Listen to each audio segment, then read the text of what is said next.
Hello everyone, I am Minendra Surve. We are in the lecture series of vibration control, and today we are going to discuss a very good topic on plasticity and viscoelasticity of materials. And again we are going to discuss a very three different models or complex stiffness isolators, that is nothing but performance of different types of isolators based on different models: Maxwell model, Kelvin-Voigt model, and standard linear solid models. So some of the students have text me regarding, sir, please take a Kelvin-Voigt materials and discuss complex stiffness isolator on the based on Kelvin-Voigt model. So we will discuss all three types of models, that is Maxwell, Kelvin-Voigt, and third one is combo model, that is nothing but standard linear solid SLS model. Okay, before going to that, we need to understood what is viscoelasticity for any kind of materials. So in vibration controls, the selection of material is very criteria for selection of material is very important. So material selection is also we can consider here, and that module of the syllabus of criteria for material selection is also we can look out in the today's lecture itself. So viscoelasticity is nothing but a material exhibiting both elastic as well as viscous that is nothing but deformation. So material exhibit both deformations, that is nothing but your elastic deformation also and viscous deformation also. Now what do you mean by elastic deformation? Elastic deformation deals with that whatever is the deformation, that deformation is recoverable. You can see here I have written the definition. Elastic deformation, the deformation is recoverable. Inside that you can take example of rubber. Once you apply a force, external force on the rubber, it will deform easily and it will retain its original shape after removal of external force.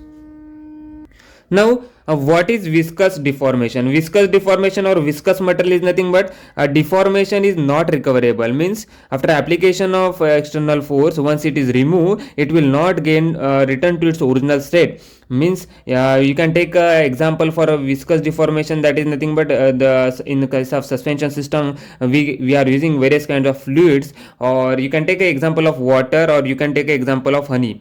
Okay, honey is a good example of viscous deformation. Deformation is not recoverable. Okay, so this is the basic definitions, and then we are going to discuss about our main topic, that is material having a spring. Spring material is considered as a solid type. Now what will be the plasticity or viscoelasticity related to a spring solid type material? So how we can write a stress strain relationship between a solid type springs? Stress is directly proportional to a strain with an elastic limit, and that elastic limit is known as Young's modulus, and that Young's modulus is constant while designing the such a kind of springs. So material having Young modulus, that Young modulus is the property of that material, and that property we are going to take as a constant. Okay, so stress strain relationship is a linear. Stress strain relationship is linear. Okay, we are following the linear relationship in case of designing of a springs, that is a solid type. Now a liquid dashpot,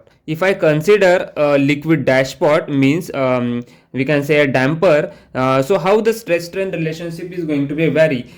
Whether the stress strain relationship is a linear in case of liquid dashpot? No. Look at here, the stress strain relationship is proportional to time derivative of a strain. Okay, and that concept we are utilizing in a dashboard while designing a dashboard. So eta is the viscosity index. I have mentioned here stress is directly proportional to a strain, and that index of viscosity, because fluid having a property of viscosity. Okay, viscosity is nothing but the friction or layer by layer friction associated between two adjacent layers. Okay, so viscosity, here it takes place important role, and Young modulus is going to be replaced, and that is nothing but viscosity. Whatever is the Young modulus for solid type springs, that Young modulus we are going to replace with the help of a property of a fluid, that is nothing but viscosity. Okay, and that important statement, stress is linearly proportional to the time derivative of a strain. Okay, so we will discuss now three different models and the performance of different types of isolators. So on the basis of these Maxwell materials, so Maxwell materials is nothing but we are having a spring with a damper arrangement in a series. We are having a first element as a spring and second element is damper. Look at here, spring having a constant properties Young's modulus or elasticity, while dashpot or damper is having viscosity as a constant, and we are utilizing fluid inside in the dampers and the fluid having a property of viscous or viscosity.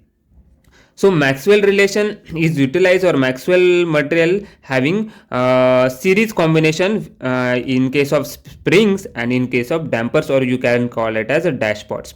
Now what is the lot of students having asking me, sir, what is Kelvin-Voigt models or what is Kelvin-Voigt materials? So nothing else, Maxwell related to similar to the Maxwell, but in case of Kelvin-Voigt materials, we are in a parallel combination. We are using a solid type springs with a parallel combination of liquid type dashpots. So solid type of spring having property is elasticity or Young modulus, and we liquid type dashpot, that is damper, having a property that is eta, that is nothing but viscosity index. So this is a Kelvin-Voigt model, and we are going to discuss these two models in detail. Okay, just before going to discuss these two models in details, what is our third model? That is standard linear solid.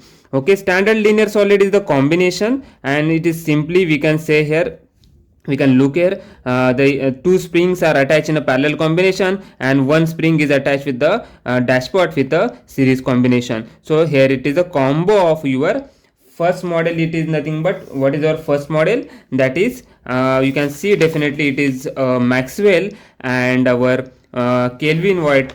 It is a combo of both of these two, that is nothing but standard linear solid. So in case of materials, they ask you a question on materials, you can write these kinds of materials also, in case of vibration isolation materials, or in case of what are the different kinds of materials that are selecting a material criteria. So on the basis of these three models, we can categorize the materials also. Now what is Maxwell equation? We will take our first model and we will see the derivation. So what is Maxwell equation, or we can say here Maxwell fluid.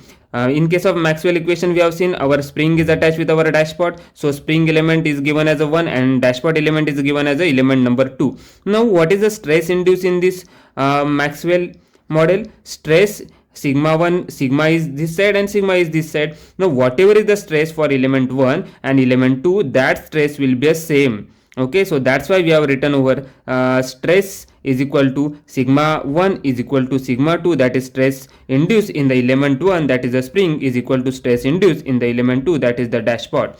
Okay, so stress in a spring is equal to stress in a damper or a dashpot. Now what will be the strain? Strain is nothing but change in length. So strain associated with this, you can see the stress will be similar for this side. For whatever is the stress in the spring element, that is equal to stress in a dashpot. So that's why we are considering our stress element is the same in a sigma 1 and sigma 2. Now what about strain? Strain in a spring and strain in a damper, that how much is the strain induced in a string or spring, that is added, that is nothing but strain induced in a damper. Now if I am saying that differentiate these, what we will get?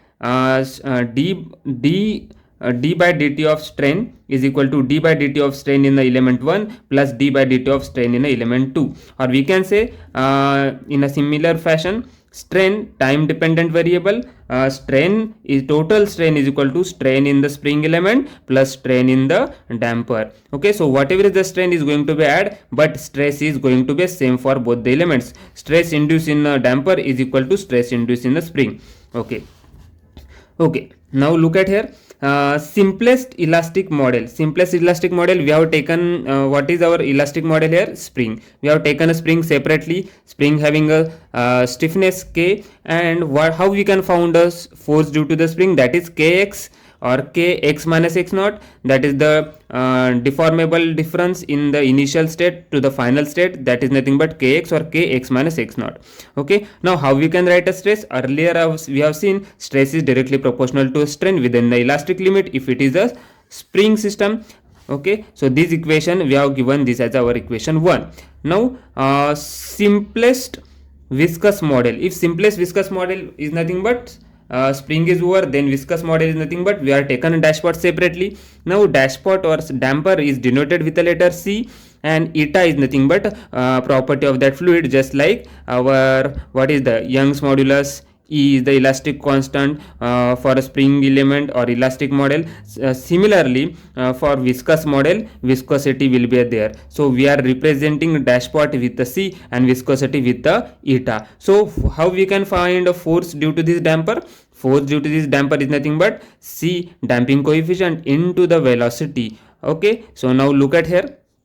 If I want to write a stress, how we can write a stress? Stress is just, in case of viscous model, stress is directly proportional to strain, but within the viscous deformation, that is nothing but eta. But this relationship is nothing but time dependent relationship, as I have previously mentioned over here, because in case of spring, stress strain relationship is linear, but in case of dampers or dashpot, stress is linearly proportional to a time derivative of a strain. So time derivative of strain is nothing but E dot, okay, d by dt of E. So we have taken eta into d by dt of E. This is very important. Okay, in case of viscous, d by dt of strain we have to take, because it is time dependent variable, and here stress is directly proportional to strain because linearly follow the relationship between stress and strain. Okay, now differentiating equation 1 with respect to time. So what is our equation 1? This is stress is directly proportional to strain for spring elastic, for simplest elastic model. So we are differentiating our equation 1 with respect to time. So stress dot is equal to E into strain dot. This is the final end results we have obtained. Now, so these equations, we can put this equation in a 3, and equation 3 becomes, what is our equation 3? This is our equation 3. Total strain in the Maxwell is nothing but strain in the spring plus strain in the dampers. So how we have found out a strain in the spring? Strain in the spring is, look at here, from this equation we can easily find strain in the spring as sigma dot by E. Okay, once we are differentiating, we will get d by dt of strain, that is nothing but strain dot is equal to sigma by E. Okay, this is strain in the spring. This element is nothing but a strain in the spring. And what is a strain in the dashpot? Strain in the dashpot is nothing but, look at over here, strain in the dashpot E dot is equal to sigma by eta, where we have taken from the linear relationship, time dependent linear relationship between stress and strain. So eta strain dot is equal to sigma by eta, and in case of spring element it is a sigma dot by Young modulus E. So we know the total strain is a strain due to the spring and strain due to the damper. So finally we will get, if you multiply eta over here, so final expression for Maxwell, what we are getting, eta multiplied by strain is equal to n eta by E into sigma dot plus, what is this, plus sigma. So this is our final end results for Maxwell, equation. Just we are multiplying or simplifying this term. Eta we are multiplying over here, eta into strain dot is equal to eta by Young modulus into sigma dot plus sigma. This is the end result we have obtained from the Maxwell relation. So I think you are easily understood the Maxwell relation, and we will move forward for our second model, that is Kelvin-Voigt models. And lot of students are asking related to these models, what is the Kelvin-Voigt models? Previously I have discussed Kelvin-Voigt material or Kelvin-Voigt model is the combination of your spring and dashpot, but and spring and dashpot is arranged in a parallel combination.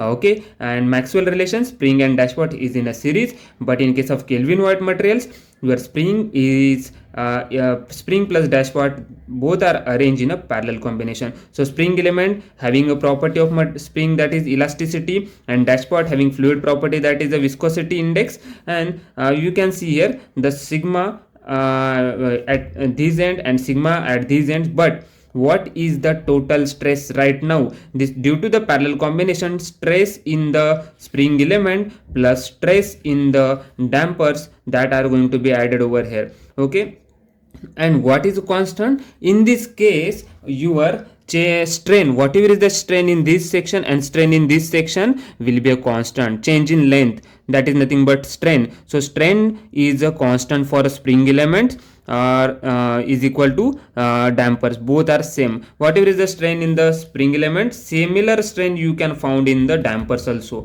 So these two equations are important in case of Maxwell. In case of Maxwell, what is, in case of Maxwell our stress is same. Okay, look out here, in case of Maxwell our stress is same, but the strain due to the Maxwell materials is going to be added, strain in the spring element plus strain in the dashpot, that is dampers, that going to be added. Okay, but here it is opposite in this case. Because of parallel combination, strain, whatever is the strain in the spring element will be same as strain in the dampers, and whatever is the stress is going to be added, stress in the spring element plus stress in the damper. Okay, so we can found equation for a stress. Equation for stress is nothing but, stress in the spring is nothing but stress is directly proportional to a strain within the elastic limit. And for a dashpot, what is our stress? Eta, E is going to be replace eta, but here is a time dependent strain. Okay, time dependent strain, because we know the relationship between liquid dashpot. What is the relationship between liquid dashpot? Stress is linearly proportional to a time derivative of a strain. So stress is directly proportional to eta into strain dot, that is time derivative of strain. So simply we have taken eta into strain dot, and this is the final end results for Kelvin-Voigt material. I think this content will be very helpful to you, and if you like this content, whatever we have discussed right now, please share in your friends and subscribe our channel. Once again I will say that, and if you have any kind of a doubt related to this, please comment in the comment box what you required, theoretical topic, or what you required another numericals on the vibration control. I will upload timely. Okay, so thank you very much.